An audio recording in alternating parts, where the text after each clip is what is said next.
కొన్ని క్వశ్చన్స్ నేను మీకు అడుగుతాను, ఆన్సర్ చెప్తాను. చిన్న చిన్నవి పక్కా షూర్. 1 కేజీకి ఎన్ని గ్రాములు?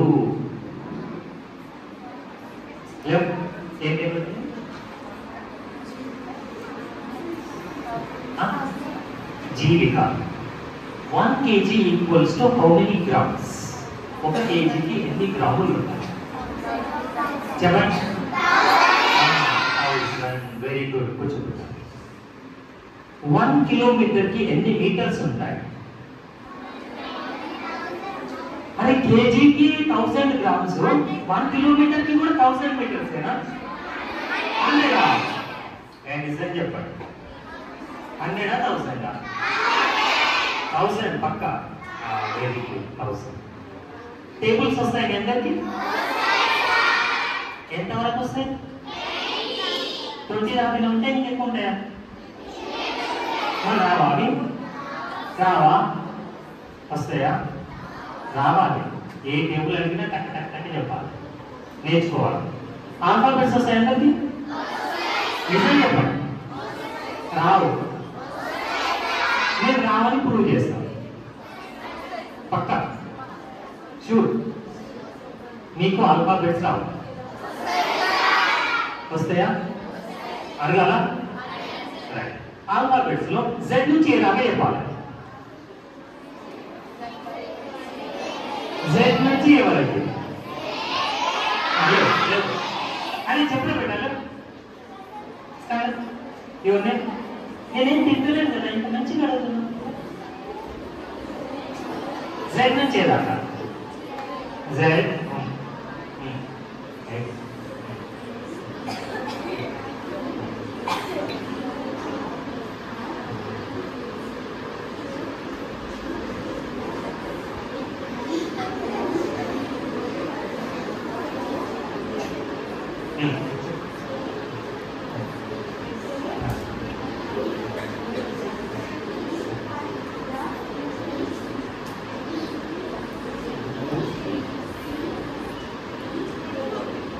గుడ్ బేటా, థ్యాంక్ యూ. ఫాస్ట్ గా చెప్పాలి.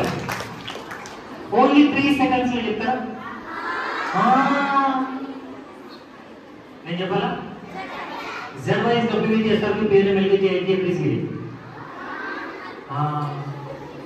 మరి చదువు అంటే ఎట్లా పడితే ఎట్లా రావాలి?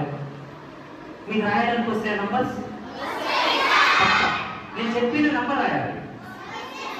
పేపర్స్ ఉన్నాయా? లేవా? సరే, ఎవరన్నా ఒక నోటు తీసుకొని రాయండి. ఒకరు రాస్తే చాలు. చెప్పిన నంబర్ రాయాలి. బుక్స్ లేవా? ఒక పేపర్ ఇస్తాను. పేపర్ ఉందా? ఇక్కడ తీసుకురా. నువ్వు రాసావా? రాయాలి. ఇవ్వాల్సిన అంటే డౌట్ తీసుకురా. ఫస్ట్ కమర్స్ నువ్వే రాయాలి. ఇప్పుడు నేను చెప్పిన సరేనా? ఏం పేరు పెట్టలేదు? Voice come here. పెన్ ఇయ్యాలా? తీసుకో. Right. 12,1215 rupees. 12,1215 rupees. 12,1215 rupees.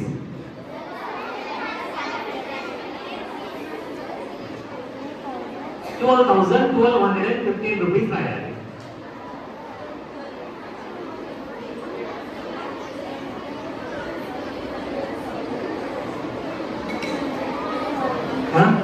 తప్పైపోయిందా? Correct ఎవరు రాస్తారు చెప్పండి? ఎవరైనా సరే నువ్వు రాస్తావా? ఇక్కడ ఇవ్వబడి నోటు. ఇదే 12,1215 రూపీస్. 12,1215 నంబర్.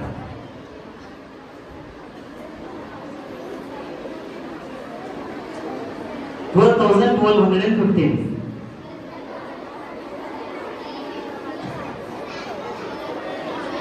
రాయాలి. అదే కదా టెక్నిక్.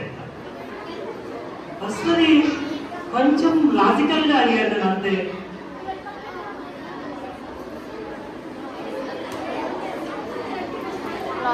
రాంగ్. అది చదువుకి సరిగ్గా 1,21,215 రూపీస్ అయింది బిడ్డ. నేను ఎంత చెప్పినా 12,115 అంటే 13,215 రాయాలి. 12,000 దానికి 1,215 కలిపితే ఎంత అవుతుంది? 13,215 అవుతుంది కదా. కొంచెం ఇంకో లాజికల్ క్వశ్చన్ అడుగుతా. నీ పేరేంటి కూడా? రిషిక లేవు రైట్. నీ దగ్గర ఒక 1,000 రూపీస్ ఉన్నాయి అనుకో. ఎన్ని? 1,000 రూపీస్ ఉన్నాయి. మీ మమ్మీ ఒక 10 రూపీస్ 40 రూపీస్ ఇచ్చింది. నీ దగ్గర ఎన్ని ఉన్నాయి? 1,000. మమ్మీ 40, డాడీ 1,000 ఇచ్చిండు మళ్ళీ రైట్. అక్క 30 రూపీస్ ఇచ్చింది రైట్. చెల్లి మళ్ళీ 1,000 రూపీస్ ఇచ్చింది. తమ్ముడు మళ్ళీ 20 రూపీస్ ఇచ్చింది రైట్. అన్న ఒక 1,000 రూపీస్ ఇచ్చిండు. నేను ఒక 10 రూపీస్ ఇచ్చాను. 5,000. చెప్పటా రైట్ కూడా వెరీ గుడ్. నీకు ఎంతమంది డబ్బులు ఇచ్చారు? నీకు ఎంతమంది డబ్బులు ఇచ్చారు? మమ్మీ డాడీ మొత్తం ఎంతమంది? నంబర్ 7. నేను ఇచ్చింది మర్చిపోతారా?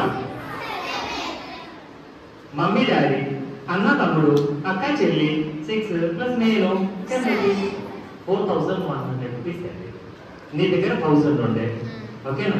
దాని తర్వాత 3,000 40 30 20 10 ఓకేనా. గుడ్ బడ్. నీ పేరు? ఐశ్వర్యకి ఒకసారి గట్టిగా చెప్పలు. Very good. మంచి ఆన్సర్ ఇస్తున్నారు. మరి మీరు లైఫ్ లో పై స్థాయికి ఎదగాలనుకుంటున్నారు లేదా? పక్కా షూర్. మన లైఫ్ లో మనం పై స్థాయికి ఎదగాలంటే మన లక్ష్యాలు ఎట్లుండాలి? లక్ష్యాలు అంటే మన గోల్స్ ఎట్లుండాలి? మంచి మంచి గోల్స్ ఉండాలి. మన లక్ష్యాలు ఎలా ఉండాలి? మంచిగా ఉన్నత స్థాయి లక్ష్యాలు ఉండాలి. ఉన్నత స్థాయి లక్ష్యాలు ఉంటే మన ఆలోచన విధానం కూడా ఉన్నతంగా ఉంటుంది. కరెక్ట్ కాదు?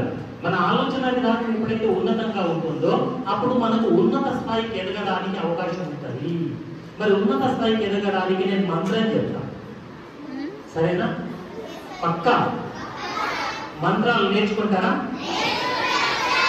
నేర్చుకుంటారు కదా. మంత్రాన్ని నేర్చుకోవద్దు, ఇక్కడ నేను చెప్పేదాన్ని ఆచరించాలి. మంత్రం అంటే ఏదో శుక్లాంబరధరం విష్ణు శిశువర్ధనం చతుర్భుజం ఇది కాదు నేను చెప్పేది కాదు. ఇది మంత్రమే, కానీ నేను చెప్పేది ఏంటి? ఆచరించేటటువంటి మంత్రాన్ని చెప్తాను. ఇప్పుడు నేను ఇక్కడ మీ అందరికీ కొన్ని విషయాలు చెప్పడానికి వచ్చాను. వినడానికి మనకి ఏం కావాలి? మూడు కావాలి. వినే మూడు ఉండాలి. మీరు తినాలంటే కూడా మూడు ఉంటేనే తింటాం. కరెక్ట్ కదా? మూడు లేకపోతే మూడు లేదే తినాలనిపిస్తలేదంటారు. అంటారా కదా? ఫ్రెండ్స్ హాస్టల్లో అందరు ఉంటారు కాబట్టి తిందాం నడవాలి అనుకోండి. నాకు ఇప్పుడు తినాలనిపిస్తలేదు అంటే మీకు తినాలనే మూడు లేదని అర్థం. చదవాలనిపించాలంటే కూడా మూడు. అంటే మనం ఏ పని చేయాలన్నా ఆ పని చేయడానికి మనకు ఆసక్తి ఉండాలి. ఆ ఆసక్తిని ఏమంటామంటే మూడని అంటాం. అర్థమైందా పాయింట్? ఇక్కడ మనకి ఏ పని చేయాలన్నా ఆసక్తి ఉండాలి, దాన్ని ఏమంటాము? మూడు. క్లాస్ వినాలంటే కూడా మూడు ఉండాలి. మూడు లేకపోతే వింటారా? నేను చెప్పే అంశాలన్నీ మీరు వింటున్నారు? అందరూ చెప్పండి, అందరు వింటున్నారా? అరే బాబు పక్క వింటున్నారు. అందరికి మంచి మూడ్ లో ఉన్నారని అర్థమైంది. ఇక్కడ మంత్రంలో ఎం అయిపోయింది. ఇప్పుడు మంత్ర MANTRA మంత్ర. ఎం అంటే అర్థమైంది కదా? మంత్రలో నెక్స్ట్ ఏ. ఓకేనా? మంత్ర రైట్. యాక్టివ్ రీడింగ్ వస్తుందా మీకు? యాక్టివ్ రీడింగ్ ఉంటుంది. చదివేటప్పుడు ఎలా చదువుతారు చెప్పండి? అంటే వినడం కానీ చదవడం కానీ ఎలా ఉండాలి అంటే, మీరు క్లాస్లో లెసన్ చెప్తుంటారు. టీచర్స్ క్లాస్లో లెసన్ చెప్తుంటే ఏ టైప్లో వింటారంటే అందరూ అలాగే వింటారా? వినరు. కొందరు మంచిగా వింటారు, కొందరు విన్నట్లా నటిస్తారు. ఇప్పుడు ఇక్కడ కొందరు విన్నట్లా నటిస్తున్నారు అనుకుంటా, కదా నటిస్తుంటారు. టీచర్ ఏమనుకోవాలంటే అబ్బా విష్ణుది బాగా అనుకోవాలి. కానీ నేనేం చేస్తా తెలుసా, లెసన్ చెప్పేటప్పుడు ఇప్పుడు ఇక్కడ చూసుకుంటే అక్కడ వాళ్ళని అడుగుతాను ఏం చెప్పినా అని చెప్పి. ఏం లేదు క్వశ్చన్, సింపుల్ క్వశ్చన్ అడుగుతాను. ఇప్పుడు ఏమనుకుంటుంది, సార్ నన్నే అడుగుతాడు అనుకుంటారు. నేను ఇక్కడ ఏమని అడగాను, అక్కడ ఎవరో ఏమో చేస్తుంటారు కదా వాళ్ళని చెప్పి క్వశ్చన్ అడుగుతాను. అప్పుడు వాళ్ళు చెప్పలేకపోతారు. అంటే యాక్టివ్గా మనం వినాలి, యాక్టివ్గా చదవాలి. కొందరు పుస్తకం ముందర పెట్టుకుంటారు, కరెక్టా కదా, పుస్తకం ముందర పెట్టుకుంటారు కానీ ఏం చదవరు. ఎంతసేపు చదివినా మస్తు సేపు చదివినా, 4 గంటలు చదివినా, 5 ఎన్ని గంటలు చదివినాం అన్నది కాదు ఇక్కడ, ఎంత బాగా చదివినాం అన్నది మనకి ఇంపార్టెంట్ ఇక్కడ, కరెక్టా కదా. మనం ఎంత బాగా చదివాం, బాగా చదివితే లెక్కలోకి వస్తుంది. ఇక్కడ మీరు పుస్తకం ఎంతసేపు ముందర పెట్టుకుని అవుతుందా, చాలా బాగా చదవడం నేర్చుకోవాలి, చాలా బాగా వినడం నేర్చుకోవాలి. క్లాస్లో టీచర్ చెప్పేటప్పుడు చాలా బాగా వినాలి, ఓకేనా. అలాగే మనం క్లాస్ చెప్పడానికంటే ముందే చదవాలి. రేపు టీచర్ ఒక క్లాస్ చెప్తారు, ఓకేనా, ఒక లెసన్ అయిపోయింది, నెక్స్ట్ ఇంకో చాప్టర్ స్టార్ట్ చేస్తుందో మీకు తెలుసు ఆటోమేటిక్గా. ఆ చాప్టర్ మీరు ముందే చదువుకున్నారు అనుకోండి, క్లాస్కి వెళ్ళిన తర్వాత ఇంకా బాగా మీకు సబ్జెక్ట్ అర్థమవుతుంది, కరెక్టా కదా. అందుకే సార్ చెప్పడానికంటే ముందు, టీచర్ చెప్పడానికంటే ముందే మీరు ఆ చాప్టర్ని ప్రిపేర్ అయ్యారనుకోండి, క్లాస్లో చెప్పే టీచర్కి కూడా భయం వస్తుంది. అరే బాబు పిల్లలు నాకంటే ముందే నాకు ఇవన్నీ అడుగుతున్నారు, లేకపోతే టీచర్లు ఏం చేస్తారు, వాళ్ళు చెప్పుకుంటూ పోతారు, కరెక్టా కదా. అందుకే మీరు ముందు చదివారనుకోండి, క్లాస్లో టీచర్ చెప్పినప్పుడు ఇంకా మంచిగా అర్థమవుతుంది. అందుకే చదవాలి, మంచిగా చదవాలి. కాబట్టి యాక్టివ్గా చదవడం నేర్చుకోవాలి, యాక్టివ్గా వినాలి, ఓకేనా. మంత్రాల్లో ఎం అయిపోయింది, ఏ అయిపోయింది. ఎన్ అంటే నోట్స్ ప్రిపరేషన్. నోట్స్ టీచర్ చెప్పేటప్పుడు కూడా రన్నింగ్ నోట్స్ రాసుకోవాలి. కొందరు పిల్లలు రాస్తారు, కొందరు రాయాలి. టీచర్ చెప్పేటప్పుడు ఏం చేయాలి, మనం ప్రతి పాయింట్ టు పాయింట్ రాసుకుంటూ వెళ్ళాలి. నోట్స్ రాసిన తర్వాత మళ్ళీ ఇంటికి వెళ్ళి నీట్గా ప్రిపేర్ చేసుకోవాలి. టీచర్ ఇచ్చినాము, మీకు ఆల్రెడీ బుక్స్ ఉంటాయి, బుక్స్లో ఉన్న దాన్ని తీసుకొని మళ్ళీ మీరు నోట్స్ ప్రిపేర్ చేసుకోవాలి. టీచర్ చెప్పింది విని మీరు రాసుకున్నటువంటి నోట్స్ అన్నింటికంటే ఉత్తమమైనటువంటి మీరే ప్రిపేర్ చేసుకున్నారనుకోండి, నీట్గా చదివి మీరు జీవితంలో మళ్ళీ ఆ సబ్జెక్ట్ మర్చిపోలేరు. అందుకే మీరు నోట్స్ ఎలా ప్రిపేర్ చేసుకోవాలి, సార్ చెప్పేటప్పుడు విన్నది రాసుకోవాలి, సార్ చెప్పింది రాసుకోవాలి. మళ్ళీ పుస్తకం చదివేటప్పుడు మీరు నీట్గా నోట్స్ ప్రిపేర్ చేసుకున్నారనుకోండి, ఇంకా బాగుంటుంది. నోట్స్ ప్రిపేర్ చేసేటప్పుడు కూడా ఎలా ప్రిపేర్ చేయాలి అంటే కలర్ పెన్నులని వాడాలి.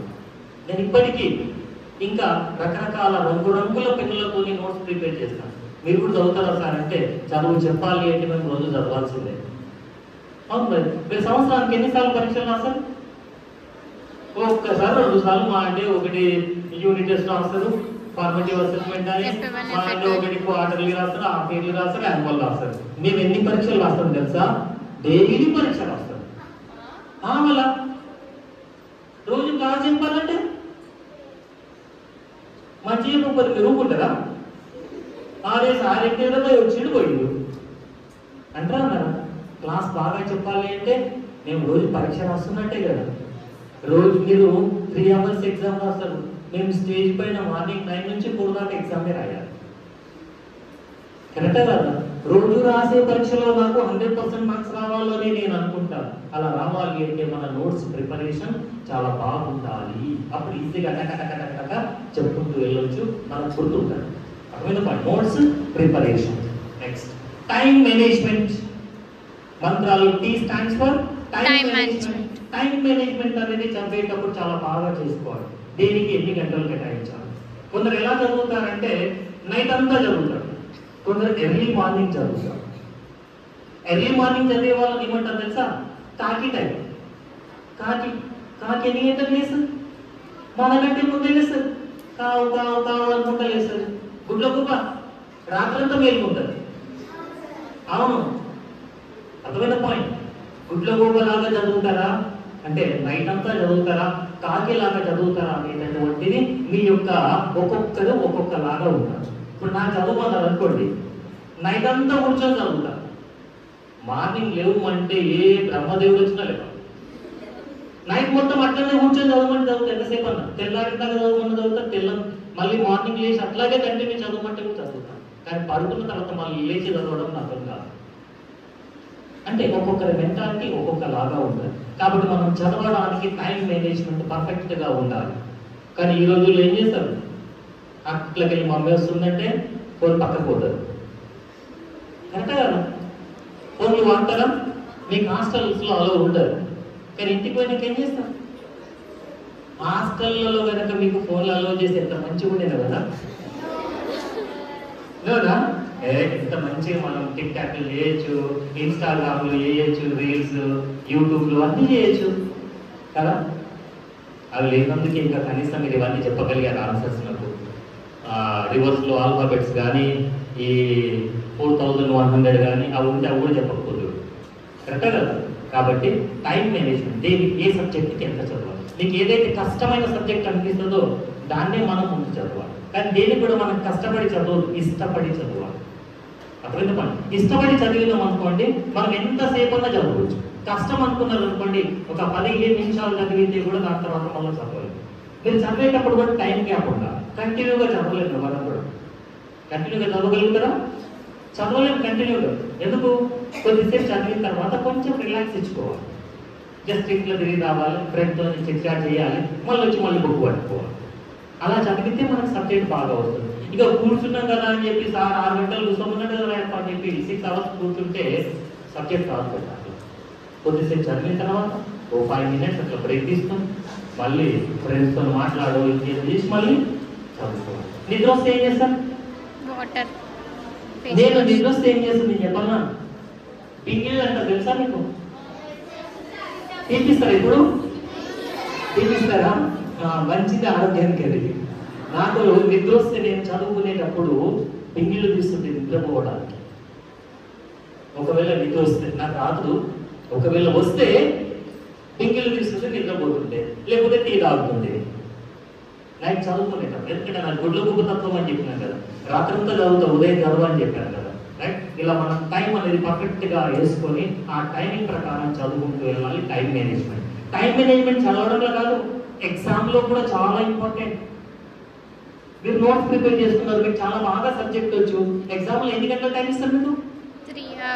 3 అవర్స్ 2 అవర్స్ 2 అవర్స్ వీళ్ళకి 3 అవర్స్ కదా. రైట్, 3 అవర్స్ మీకు సబ్జెక్ట్ బాగా రాయడానికి వచ్చు, కానీ 3 అవర్స్ కాదు నాకు 6 అవర్స్ టైం అని ఇవ్వండి ఇస్తారు ఎవరన్నా?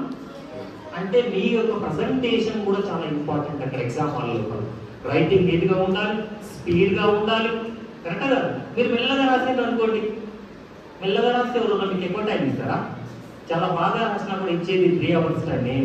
ఆ 3 అవర్స్లో మన యొక్క సబ్జెక్ట్ అంతా కంప్లీట్ చేయాలి. అడిగిన క్వశ్చన్కి పర్ఫెక్ట్గా ఆన్సర్ రాయాలి. అది కూడా టైం మేనేజ్మెంటే.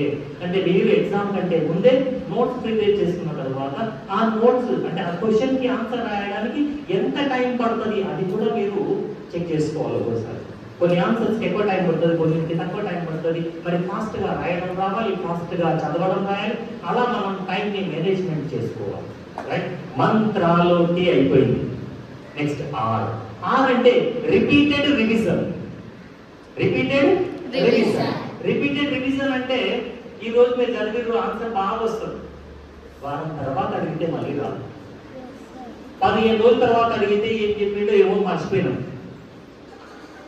చదువు చెప్పినప్పుడు నేర్చుకున్న రోజు వస్తుంది, కానీ మళ్ళీ మనకు పర్ఫెక్ట్గా లైఫ్ లాంగ్ గుర్తుండాలంటే ఫస్ట్ అర్థం చేసుకొని చదివినా సరే ఏం చేయాలి?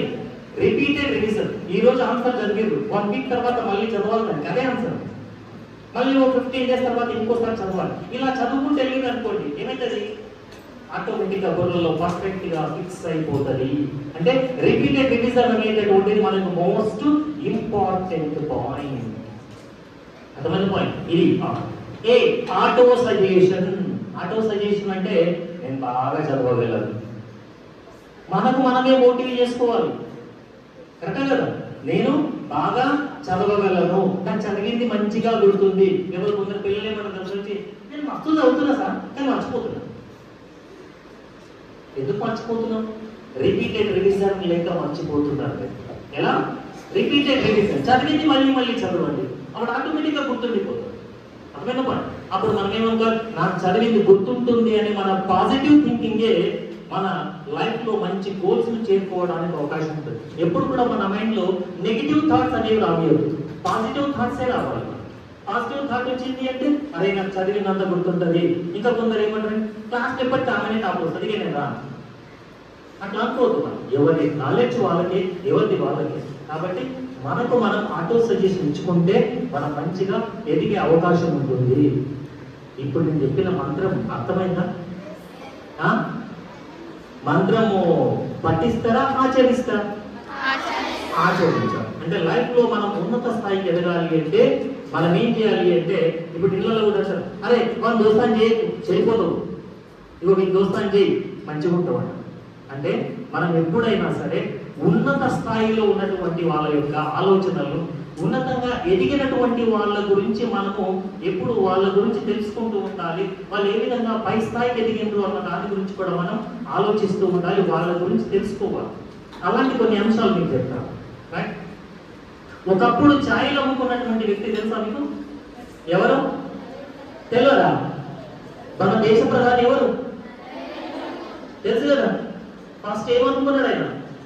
ఛాయలు అమ్ముకున్నాడు. కానీ ఈరోజు నిజమే ఛాయలే అన్నాడు ఆయన, అబద్ధం కాదు. కానీ ఈరోజు మన దేశ ప్రధాని అయింది. మరి చిన్నగా మనం ఛాయలు అమ్ముకున్నాడు కానీ తీసి పారేయగలము అంటే వాళ్ళలో ఉన్నటువంటి ఆత్మస్థైర్యం, ఆత్మ బలం వాళ్ళని ఏం చేసింది? ముందుకు నడిపించింది. ఈ రోజు మీరు ఏ దేశానికైనా వెళ్ళండి, ఏమంటారు తెలుసా? ఎక్కడి నుంచి వచ్చావు? భారతదేశం నుంచి వచ్చాను. ఓ నరేంద్ర మోడీ ప్రధాని గారా అని అంత అడిగే స్థాయికి ఎదిగాము అంటే అంటే టీలో అమ్ముకున్నా కానీ ఈరోజు ఏమైండు? భారతదేశ ప్రధాని. ఇలాగే ఒక వ్యక్తి రేడియో స్టేషన్కి వెళ్ళిండు. రేడియో స్టేషన్కి వెళ్ళి యాంకరింగ్ చేస్తారు కదా. ఒకప్పుడు రేడియోలో ఉండేవి ఎక్కువ, ఇప్పుడు టీవీ ఛానల్స్ వచ్చాయి. ఒకప్పుడు రేడియో చూసాం, ఎవరన్నా చూడలేదా? మేమే రేడియోలు చూసినాం, టీవీలు చూసినాం, అన్ని ఇన్స్టాల్ అని చూస్తున్నాం కదా. రేడియో అంటే కేవలం వినపడుతుంటే ఫేస్లింగ్ అంటే ఎక్కడ. ఇప్పుడు కూడా ఎఫ్ఎం రేడియోస్ అని ఫేమస్ ఉంటాయి. ఆ రేడియోలో నేను మాట్లాడటానికి నాకు అవకాశం ఇవ్వండి అని వెళ్ళింది ఒక వ్యక్తి. నీ గొంతు ఎక్కడ ఉన్నది? ఇదంతా సోపుడు గొంతున్నది, పడే గొంతు లేకున్నది, నీకు ఎవరు తీసుకుంటాడు? చల్లనాడు అన్నాడు. వెళ్ళిపోయి ఆయన వెళ్ళిపోయి మళ్ళీ కష్టపడి ఏం చేసింది తెలుసా? సినిమా ఫీల్డ్లోకి వచ్చింది. ఓకేనా? సినిమా ఫీల్డ్లోకి వచ్చి ఒక పై స్థాయికి ఎదిగింది. ఈరోజు ఇండియాలో టోటల్గా ఒక ఫేమస్ పర్సనాలిటీ, ఫేమస్ హీరో ఎవరంటే అమితాబ్ బచ్చన్ అనే పేరు విన్నారా? విన్నారా? అమితాబ్ బచ్చన్ ఒక ఫేమస్ హీరో. ఏ అడ్వర్టైజ్మెంట్ లో, ఏ యాడ్ లో తీసుకున్నా ఈ రోజు ఆయన పేరే ఉంటుంది. ఏ విధంగా ఎదిగాడు మరి అంటే ఒక నెగిటివిటీ వచ్చినా కూడా ఆయన యొక్క ఆత్మస్థైర్యంతో ఉన్నత స్థాయికి ఎదిగాడు. అర్థమైన పాయింట్. అలాగే రజనీకాంత్ ఎంతమంది తెలుసు అందరికీ? ఓ మరి పాపురే. ఆయన కూడా అలాగే ఉన్నత స్థాయికి ఎదిగాడు. కండక్టర్ గా జాబ్ చేస్తుంటే ఫస్ట్ ఏం జాబ్ చేస్తుండే? కండక్టర్. మరి ఈరోజు మీరు తెలంగాణ, తమిళనాడు, భారతదేశంలో ఎక్కడ పోయినా రజనీకాంత్ అంటే ఒక ఫేమస్ పర్సనాలిటీ. అలాగే ఇంకోటి చెప్తాను. ఒక ఊళ్ళో ఒక ముసలావిడ 65 సంవత్సరాల ఉంది అని ఇంచుమించు ముసలోళ్ళు అంటామా? 65 సంవత్సరాలు ఉన్నటువంటి ఆ ముసలావిడ యొక్క భర్త జ్వరం వచ్చింది. జ్వరం వస్తే హాస్పిటల్కు తీసుకుపోయినాం. హాస్పిటల్కు తీసుకపోతే డాక్టర్ ఏమన్నంటే ఊళ్ళో ఉన్న డాక్టర్ దగ్గరికి ఇక్కడ నయం కాదు చెప్పు, పట్టణానికి తీసుకుపోమంటాడు. అంటే సిటీకి తీసుకెళ్ళమంటాడు. సిటీకి తీసుకెళ్ళాలంటే డబ్బులు కావాలి కదా. ఆమె పాపం చాలా పేద వ్యక్తి. డబ్బులు కావాలంటే వాళ్ళకు వీళ్ళకు కొంతమందికి అడిగితే కొన్ని డబ్బులు జమ అయినాయి. తక్కువ 1,000 రూపాయలు తీసుకొని సిటీకి హాస్పిటల్కి వెళ్ళింది. ఫస్ట్ డే అవి ఓన్లీ దేనికి అయిపోయినాయి తెలుసా? మన హాస్పిటల్కి వెళ్తే ఫస్ట్ ఏం చేస్తారు? స్కానింగ్లు అవి ఇవి చేస్తారు కదా. ఆ టెస్ట్ రిపోర్ట్లకి పాపం డబ్బులు అయిపోయింది. ఆమె దగ్గర ఏం డబ్బులు మిగులుతాయి.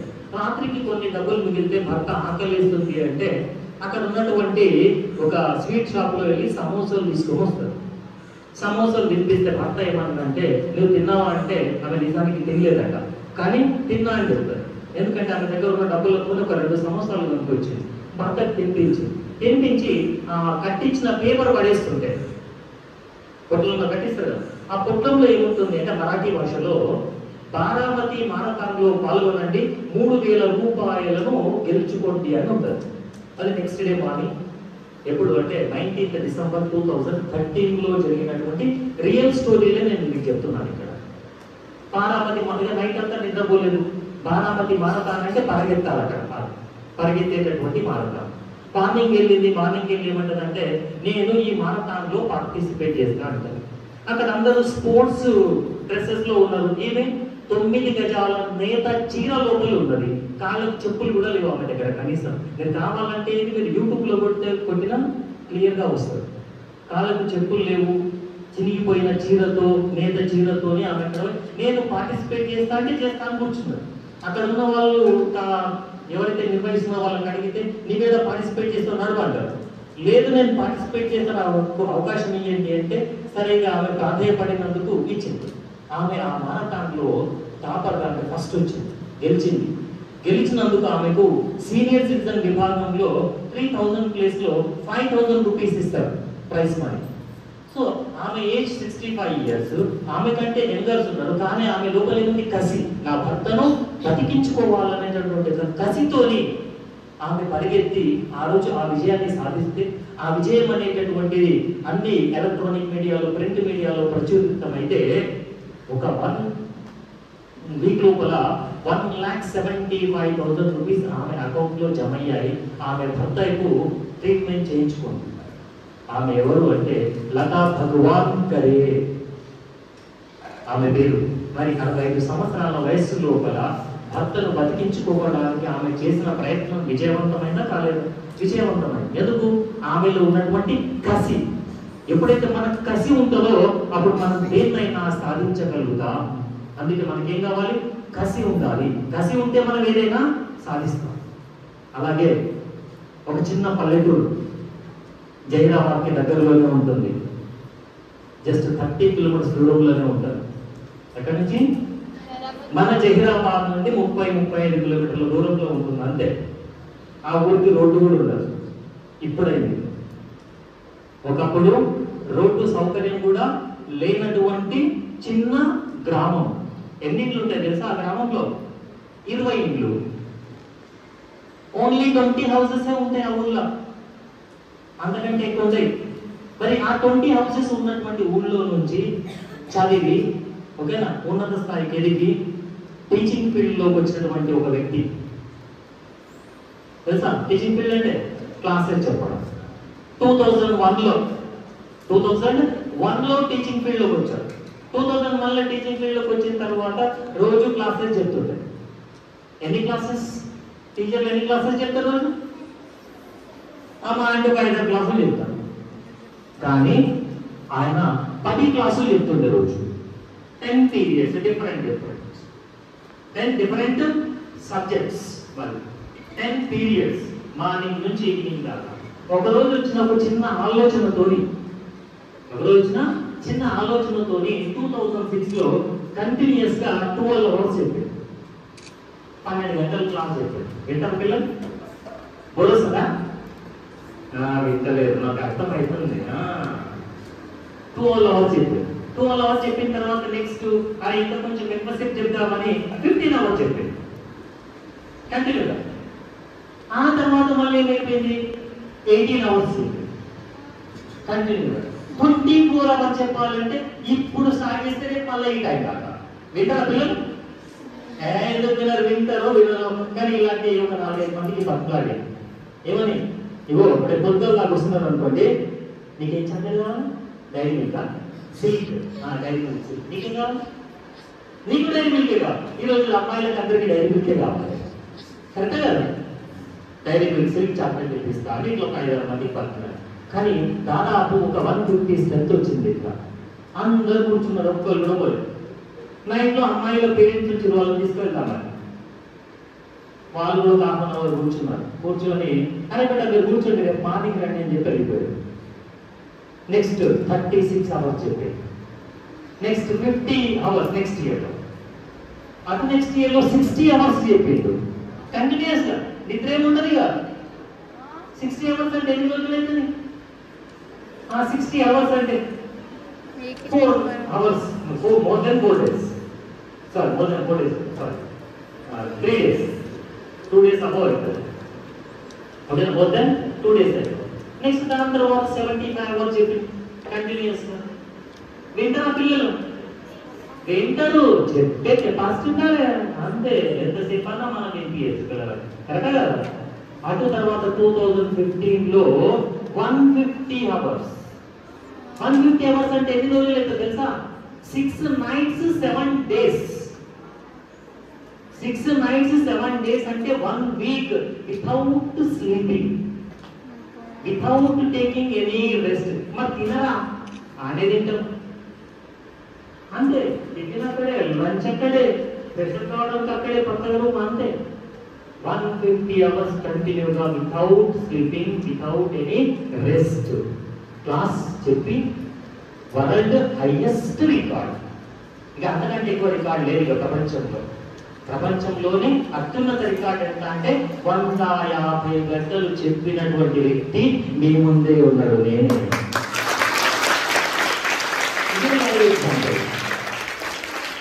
మీరు ఎక్కడెక్కడో గురించి అనుకుంటున్నారు కదా.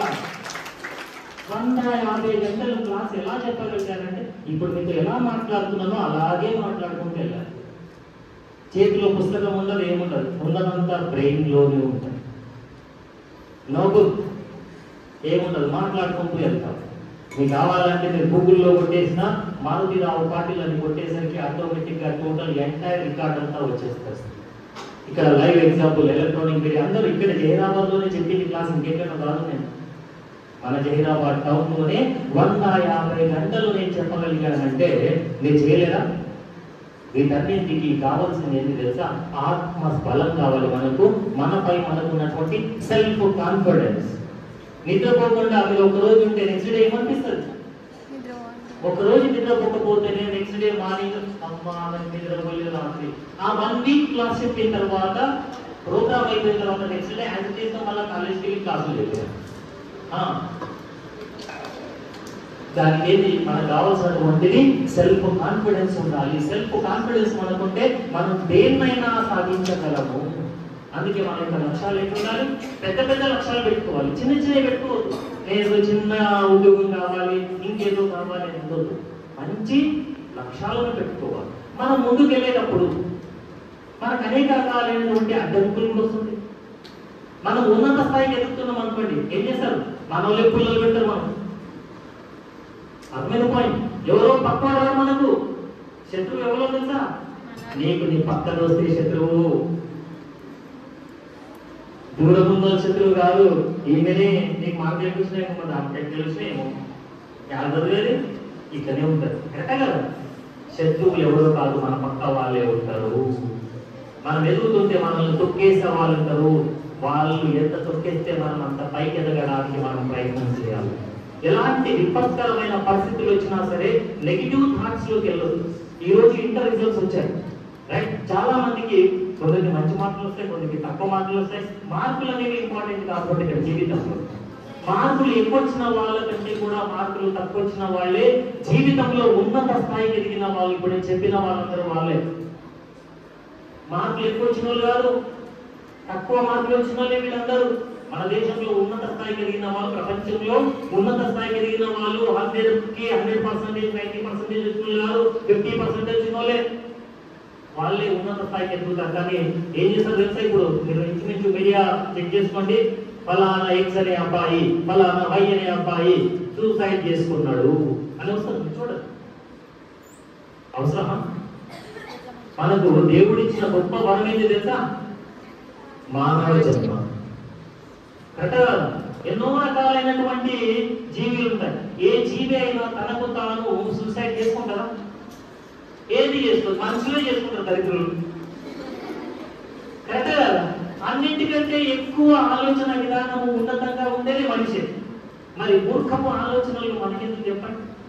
జీవితంలో ఇది కాకపోతే ఇంకొకటి, ఇది కాకపోతే ఇంకొకటి అన్నట్టుగా ముందుకెళ్ళాలి. అంతేగాని మనకి ఏదో ఒక చిన్నగా అనుకోకుండా సమస్య వచ్చిందనో ఇంకేదో జరిగిందని చెప్పి ఎప్పుడూ అలాంటి ప్రయత్నం చేయకూడదు. నాకే నా పర్సనల్ చెప్తున్నాను. నాకు ఇప్పటికీ 4 ఫోన్ చేసి నేను సూసైడ్ చేసుకోవాలనుకుంటున్నాను సార్, దాంట్లో 3 నేను బతికించగలిగాను. వాళ్ళు ఫోన్ చేసి, సార్ నేను సూసైడ్ చేసుకోవాలనుకుంటున్నాను, మీరు మంచిగా చూసుకున్నారని చెప్పి తక్కువ వాటర్లో తుంపేసిండు. బతికించినాను. ఇమ్మీడియట్ నాకు ఫోన్ చేసి పెట్టేసి పిల్లలు మేము వారికి దాదాపు 40 కిలోమీటర్ల దూరం, కానీ మనకు సర్కిల్ ఉంటుంది కదా, ఫోన్ చేసి పలానా వాడికి అంటున్నాను అనగానే వాడు జంప్ చేసిన ప్లేస్లో నుంచి పెద్ద నదిలో ఉంటే కూడా బతికించగలిగాం. కానీ అట్లాంటి అవసరమా? చేయలేదు. ఒక పోలీసు కూడా ఎంత ఫస్ట్ ఇయర్లో ఒక సబ్జెక్ట్ పోయింది, సార్ నేను చచ్చిపోతున్నాను సార్, నేను రైల్వే ట్రాక్ ఉన్నాను సార్, ఫోన్స్ ఇచ్చాను. ఇవి చూసి రాత్రి 12 గంటల దాకా ఫోన్ చేసి నెగ్గితే బతికింది, చనిపోలేదు. ఇలాంటి అవసరమా బట్ట? అలాంటి చేయదు. మన తల్లిదండ్రులు మనకు ఎంతో ఇష్టంగా పెంచుతారు కదా. ఏదో చిన్న సమస్యలు వస్తే మనం ఏం చేయాలి? తట్టుకొని నిలబడాలి. ఎప్పుడు మన నవ్వు ఎలా ఉండాలి అంటే ఎప్పుడు సంతోషంగా ఉండాలి. ఫోటో తీసినప్పుడు ఫోటోగ్రాఫర్ ఏమంటారు? స్మైల్ ప్లీజ్ అని ఫోటో ఎంత బాగా వస్తుంది, బాగా మస్తు వస్తుంది. ఒకవేళ స్మైల్ ప్లీజ్ అనకుండా అట్లా దిగిరు అనుకోండి మనకి తింటారు. బట్ స్మైల్ ప్లీజ్ అనగానే మీరు పక్కకున్న దోస్తులు నవ్వించుతూ ఉన్నారనుకోండి ఇంకా అద్భుతమైనటువంటి ఫోటో వస్తుంది. మరి ఒక్క క్షణం నవ్వితేనే మీ యొక్క ఫోటో అందంగా వస్తుందా రాదా? మరి అలాంటిది జీవితాంతం మీరు నవ్వుకుంటూ ఉంటే మీ జీవితం ఎంత ఆనందంగా ఉంటుందో ఒక్కసారి ఆలోచించండి. కరెక్టా కదా? మన జీవితంలో ఎన్ని సమస్యలు వచ్చినా సరే, ఎట్లా ఉండాలి? ఆనందంగా ఉండాలి. సమస్యలు మనుషులు కాకపోతే ఇంకెప్పుడు చూస్తే దేవుళ్ళకే సమస్యలు వచ్చినాయి. మనమైతే ఆఫ్టర్ మనుషులము, సమస్యలు అనేవి కామన్ ఎవరికైనా సరే. కానీ జీవితంలో మీరు ఉన్నత స్థాయికి ఎదగడానికి ప్రయత్నం చేయండి. చూడండి ఇంత మంచిగా ప్రొవైడింగ్ ఫస్ట్ టైం వచ్చింది ఇక్కడికి, ఎన్ని ఫెసిలిటీస్ ఉన్నాయి ఇక్కడ చూడండి.